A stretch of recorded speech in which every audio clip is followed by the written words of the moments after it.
Jail Road police station फिर्यादीचे नाव स्मिता महादेव ममाणे, वय वर्ष 41 वर्ष, नेम जेलरोड पोलीस स्टेशन सोलापूर। आरोपीचे नाव अनोळखी इसम।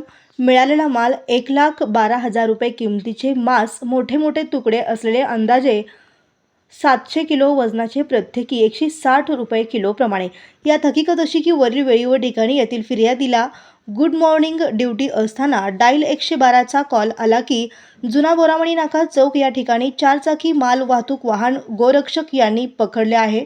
त्यावेळी फिर्यादीने सदर ठिकाणी गेले असता एका पांढऱ्या रंगाच्या वाहन क्रमांक MH25 P2269 या वाहनाचा चालक अनोळखी इसम याने त्याच्या ताब्यातील वाहनात अवैधरित्या अंदाजे 700 किलो वजनाचे गोमांस विनापरवाना विक्री करण्याच्या उद्देशाने वाहतूक करीत असताना यातील चालक वाहन सदर ठिकाणी सोडून पळून गेला आहे, म्हणून फिर्यादीची सदर वाहनावर व वाहनातील पळून गेलेले चालक अनोळखी इसम याच्याविरुद्ध फिर्याद दाखल आहे, म्हणून तपास सहाय्यक पोलीस निरीक्षक चांदकोटी हे तपास करीत आहेत।